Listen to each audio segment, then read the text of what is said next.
Gwendolyn B. Bennett.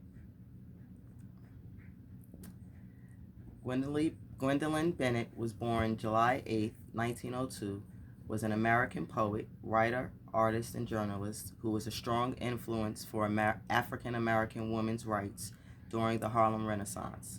Ms. Bennett was a child of divorce and spent her first years following the divorce in her mother's custody until she was kidnapped by her father. She lived in hiding with her father and stepmother and moved often. They eventually settled in Brooklyn, New York, where she attended Brooklyn Girls High School. During her time there, she won first place in a school arts contest and was the first African American to join the Literacy and Dramatic Societies. She attended Columbia University after graduating high school, but chose to complete her degree at Pratt Institute. In 1923, her first poem, Heritage, was published in Crisis, the magazine published quarterly by the National Association for the Advancement of Colored People. The showcase of black creativeness that was the Harlem Renaissance was not contained to New York. After graduating from Pratt Institute in 1924, Mrs. Bennett accepted a position at Howard University in Washington, D.C. As an assistant professor, she taught design, watercolor, and craft. She was awarded a scholarship by the Delta Sigma Theta sorority that led to her studying in Paris. She returned to Howard University in the fall of 1926.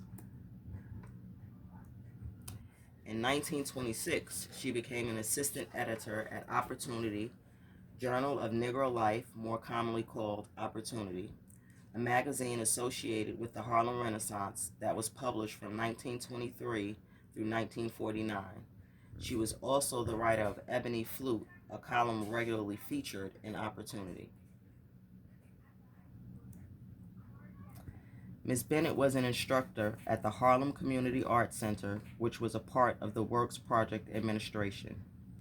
Upcoming artists found succor for their talents there, and it became an example for other programs across the country.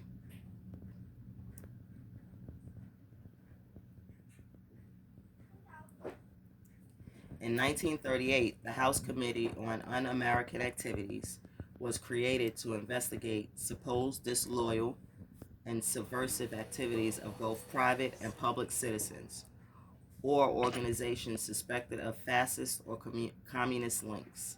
The HCUA was often accused of instigating racist and unfounded investigations. Many people were investigated because of associations with others. Miss Bennett was associates with Paul Robeson, another young artist of the whole Harlem Renaissance period who was known as a socialist. The HCUA accused Ms. Bennett of having communist association, and initially she continued to receive support as the director of the Harlem Community Arts Center.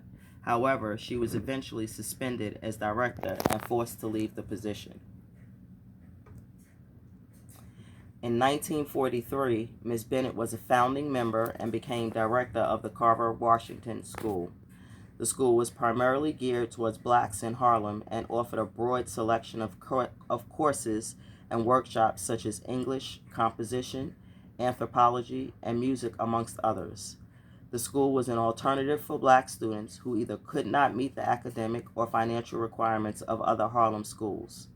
The school was immediately controversial because Benjamin Davis, a known communist, was a board member, and other communist sympathizers such as Paul Robeson, Canada Lee, brought them under the scrutiny of the HCAU. The school closed in 1947. In 1948, she was hired by the Consumer Union, currently known as Consumer Reports. She worked with them until her retirement in 1968. Ms. Bennett retired to Kutztown, Pennsylvania with her husband Richard Crosscup. They opened an antique shop called Buttonwood Hollow Antiques. Ms. Bennett died on May 30th, 1981.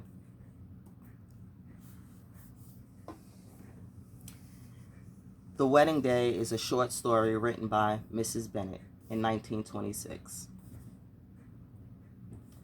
His name was Paul Watson, and he was shambled down Rue Pigalle.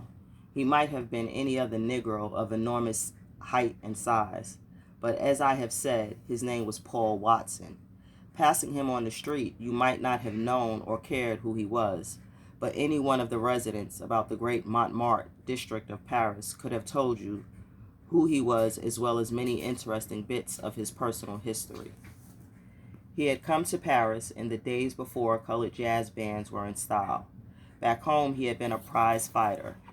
In the days when Joe Gans was in his glory, Paul was following the ring too. He didn't have that fine way about him that Gans had, and for that reason, luck seemed to go against him. When he was in the ring, he was like a mad bull, especially if his opponent was a white man.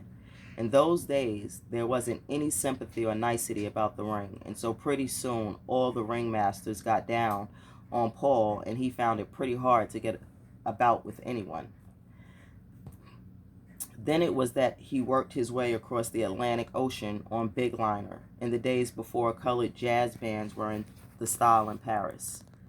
Things flowed along smoothly for the first few years, with Paul's working here and there in the unfrequented places of Paris.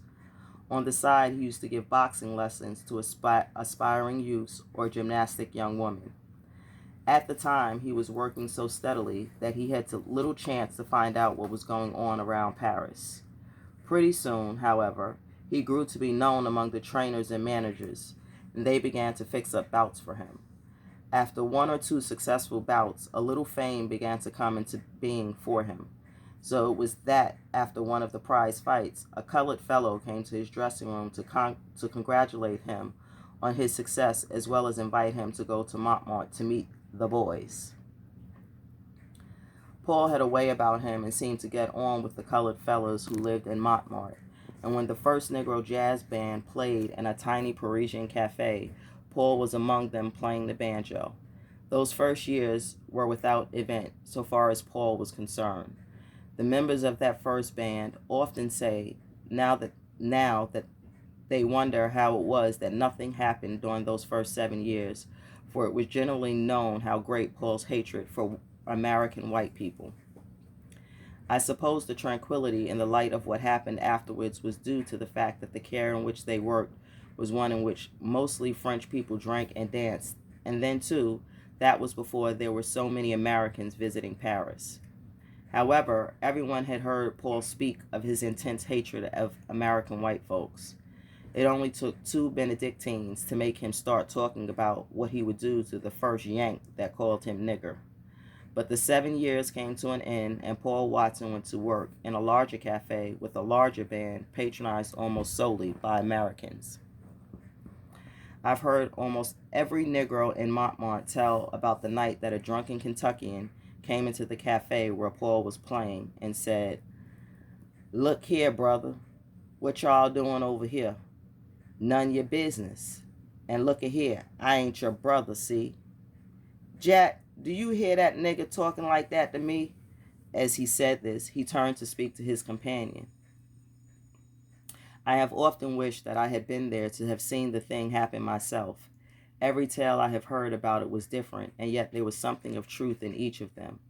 Perhaps the nearest one come to the truth is by saying that Paul beat up about 4 full-size white men that night, besides doing a great deal of damage to the furniture about the cafe. I couldn't tell you just what did happen. Some of the fellows say that Paul seized the nearest table and mowed down men right and left. Others say he took a bottle. Then again, the story runs that a chair was the instrument of his fury. At any rate, that started Paul Watson on his siege against the American white person who brings his native prejudices into the life of Paris. It is a verity that Paul was the black terror, the last syllable of the word nigger. Never passed the lips of a white man without the quick reflex action of Paul's arms and fist to the speaker's jaw. He paid for more glassware and cafe furnishings in the course of the next few years than is easily imaginable. And yet, there was something likable about Paul. Perhaps that's the reason that he stood in so well with the policemen of the neighborhood. Always some divine power seemed to intervene in his behalf, and he was excused after the payment of a small fine with advice about his future conduct. Finally, there came the night when, in a frenzy, he shot the two American sailors. They had not died from the wounds he had given them, hence his sentence had not been one of death, but rather a long term of imprisonment. It was a pitiable sight to see Paul sitting in the corner of his cell with his great body hunched almost double. He seldom talked, and when he did, his words were interspersed with oaths about the lowness of crackers. Then the World War came. It seemed strange that anything so horrible as that wholesale slaughter could bring about any good. and yet there was something of a smoothing quality about even its baseness. There has never been such equality before or since, such as that which the World War brought.